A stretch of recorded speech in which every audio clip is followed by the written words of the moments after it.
given everything that's happened to you with your friend dying and this happening only a few days ago, how have you been able to keep this all in context?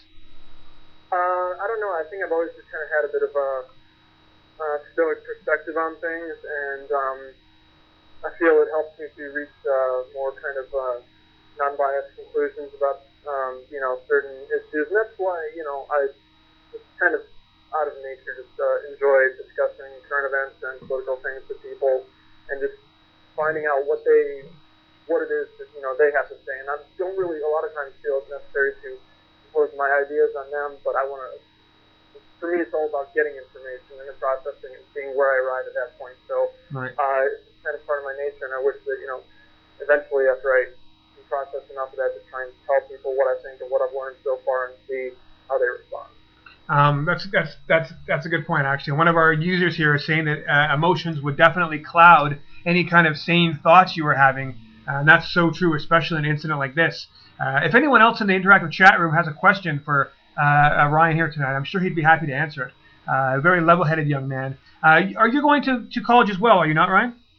Yeah, I'm actually in college in Minnesota right now, so I'm a little ways away, but it still kind of hits home for me. What is the general mood on your campus like in Minnesota? Are you having a lot of people coming up to you being, oh my God, this could happen here, this is such a big thing? Or are you finding they're just, in disbelief for a few days and then they kind of continue on? Well, my campus is a little different.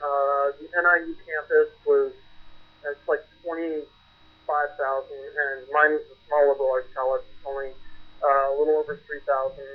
So it's a smaller community. We don't really worry about that. We don't really any problems we have are minimal. So that kind of thing we're not really worried about. But there still is kind of a general disbelief that this is happening, especially after Virginia Tech. Just a lot of people were kind of in shock and awe about that. Right. What are you taking in your courses, Ryan, if I may ask? What's your goal in taking post-secondary education? What do you want to do with the rest of your life? That I'm not sure about, but I'm majoring in French and economics, so I'm taking French literary analysis, history of modern France, economics, and methods. Interesting. It's one of those things. I mean, you definitely have a different way of looking at things than most college students seem to do. I can tell that right away, and I don't know you that well. I hope I'm not presuming too much. But it does seem to me that you do seem to understand some of these issues, and you are, it seems to me at least, trying to ask the right questions. What are your thoughts on how this incident will play out politically? I mean, of course, your country's in an election year right now, and it took Obama, a little bit of time to even acknowledge what happened. He's from Illinois. What is your take on what's going on that front? Well, actually, I haven't heard a whole lot from the politicians about this, which is surprising. And I think because the election's, getting so heated, no one even wants to touch the issue of gun control because so many people are so strongly against that. So, I mean, that's just kind of my theory. I'm a little confused as to why we haven't heard more from our politicians about it. I was going to say the same thing. So, and for that, I don't have any answers. That's an interesting point. What do you, I mean, as a political candidate running for president, what do you say? I mean, you can come out and say, well, this is absolutely an example of the gun laws that are crazy, and then you eliminate 95% of your voting block. If you come out too soft against it, people are going to say, well, he doesn't care. It's kind of a no-win situation, and I guess that's the issue. I've heard everything on the news forums, on the discussion boards, on the websites. I've read everything. People are blaming the guns. People are blaming the fact he was taking medication. People are blaming security. People are blaming the kid's parents. He's not a kid. He's 27 years old. But I mean, everyone wants to blame somebody. Where do you think, as someone who's disseminated all this and put it in context, where do you think we should put the blame?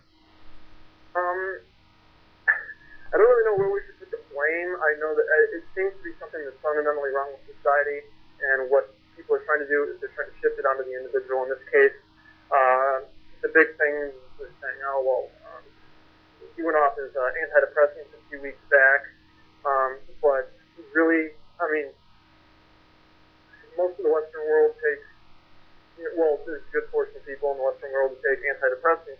Why are we the only ones who are going off of them and killing each other? not the right way to try and shift the blame.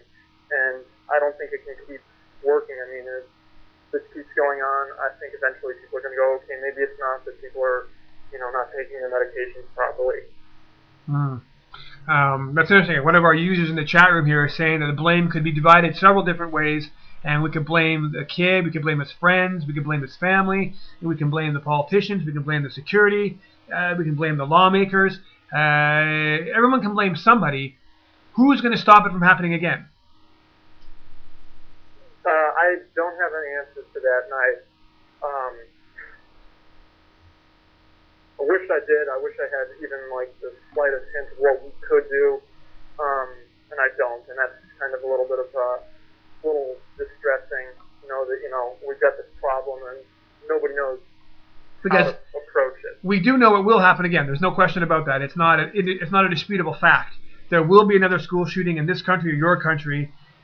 Some people will know that it's happening beforehand and say nothing. Some people will be caught by surprise by it. It will happen again, somewhere, probably sooner rather than later. As a society, are we just helpless? Are the good people held hostage by the bad people, the crazy people, the indifferent people? Is that how things work now? I think it's just that most people tend to be indifferent. It's easy, it's easy to hear about it, you shed a tear, and then you go on with your life because it's more convenient to do that than it is to try and reach out to someone. Yeah, well, I mean, that's the problem. People aren't reaching out to people enough. People aren't talking to people enough. They're not looking at the signs. They're not reporting the signs that they see. And the end result comes in we get some guy with a shotgun and a pistol who kills people. One of them is your friend, and that must just piss you off to no end. Yeah, it's just, I don't know.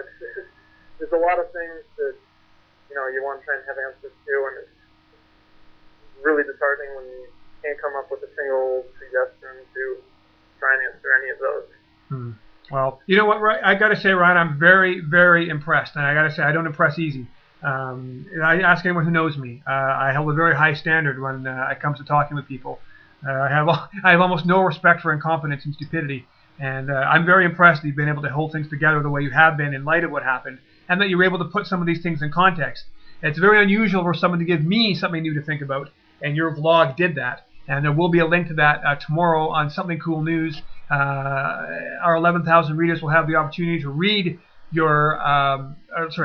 to your vlog, read the interview I did with you, and listen to this interview as well, plus an interview we did with another 15-year-old kid that only lives 3 blocks away from the incident.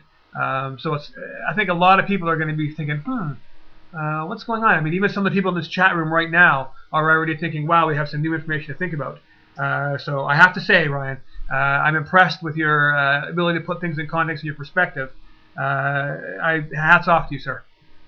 All right, well, thank you very much, and I appreciate it. Well, I hope that we can talk again. I mean, I would be interested in having your commentary on other issues, and certainly if there's always room for another Something Cool News contributor.